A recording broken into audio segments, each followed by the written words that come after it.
नमस्कार। आज हम एक बहुत ही खूबसूरत प्रयोग करेंगे। यहाँ आपको अपनी स्क्रीन पर एक वाइट लाइट की बीम दिख रही होगी।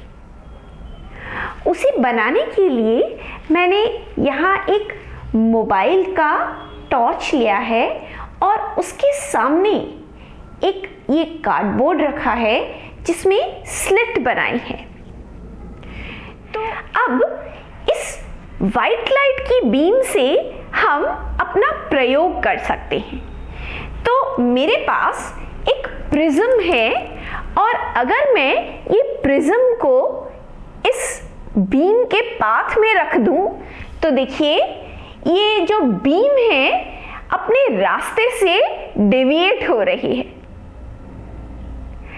आपने अक्सर किताबों में जो देखा होगा उसमें तो एक ही बीम एंटर करती है प्रिज्म में और दूसरी तरफ से यहाँ से इमर्ज होती है, पर जब आप सच में लाइट के साथ ये एक्सपेरिमेंट करते हैं तो हमें दिख रहा है कि यहाँ लाइट बाहर तो निकल रही है इधर, लेकिन वो यहां से भी आपको एक बीम दिखाई दे रही होगी।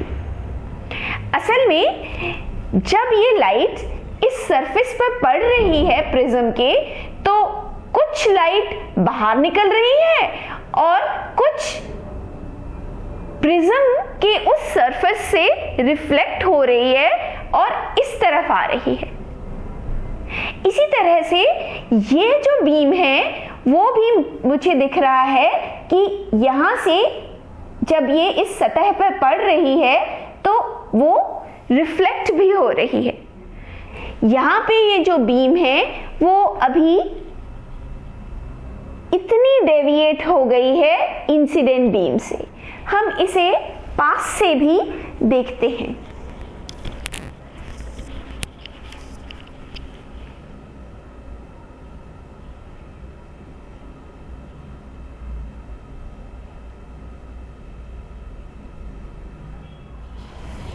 यहाँ पे जो एंगल ऑफ इंसिडेंस है वो निकालने के लिए भी हमारे पास बहुत ही आसान तरीका है।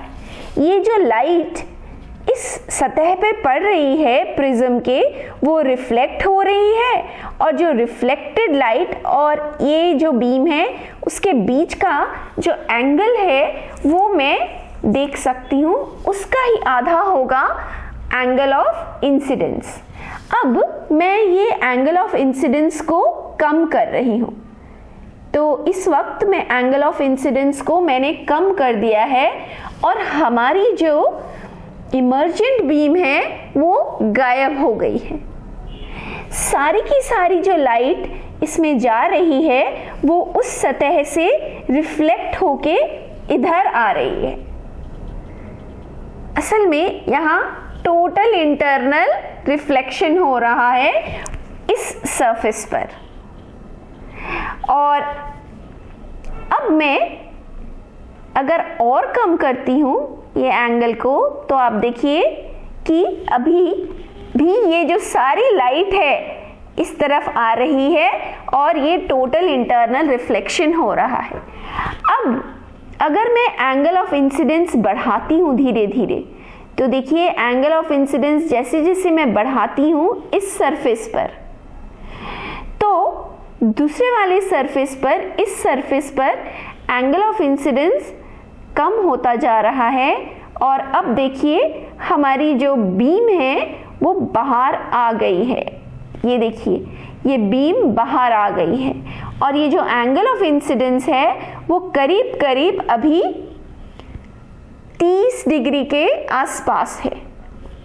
और अगर मैं इसे और बढ़ाती हूँ तो देखिएगा इस बीम का क्या होता है।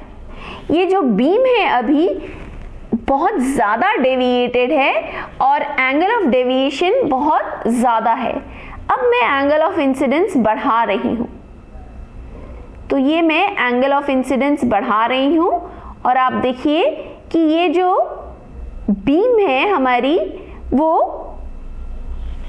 उसका डेविएशन कम होता जा रहा है, बीम इधर जा रही है। ये वाली पहले लाइन थी जिसके अलोंग वो बीम चल रही थी और अब ये इसकी तरफ जा रही है। अब मैं और बढ़ा रही हूं एंगल ऑफ इंसिडेंस। तो आप देखिए अब ये करीब करीब अब स्टेडी हो गई है और अब मैं और बढ़ाती हूं एंगल ऑफ इंसिडेंस, तो हमारी जो बीम है वो वापस आने लग गई है, यानी कि अब एंगल ऑफ डेविएशन फिर से बढ़ रहा है। तो ये देखिए एंगल ऑफ डेविएशन फिर से बढ़ने लगा। मैं एक बार फिर से करती हूँ। तो देखिए अभी मैं एंगल ऑफ इंसिडेंस को काफ़ी कम कर रही हूँ और अब हमारे पास कोई इमर्जेंट बीम नहीं है दूसरी तरफ से। मैं ये बढ़ा रही हूँ इसका एंगल, ये एंगल ऑफ इंसिडेंस मैंने बढ़ाया। अब मैं एंगल ऑफ इंसिडेंस और बढ़ाती हूँ तो ये एंगल ऑफ डेविएशन कम होता जा रहा है, होता जा रहा है, कम होता जा रहा है। अब हम करीब करीब मिनिमम डेविएशन पर पहुंच गए हैं और अब मैं अगर इसे और बढ़ाती हूँ तो देखिए ये बीम जो इमर्जेंट बीम है, जो कलर्स भी दिख रहे होंगे आपको थोड़े थोड़े, वो वापस अपना पाथ रिट्रेस कर रही है, यानी कि पहले एंगल ऑफ डेविएशन कम हुआ, फिर वापस एंगल ऑफ डेविएशन बढ़ रहा है। तो ये बहुत ही क्लियरली ये चीज इस एक्सपेरिमेंट से दिखाई दे रही है। Thank you.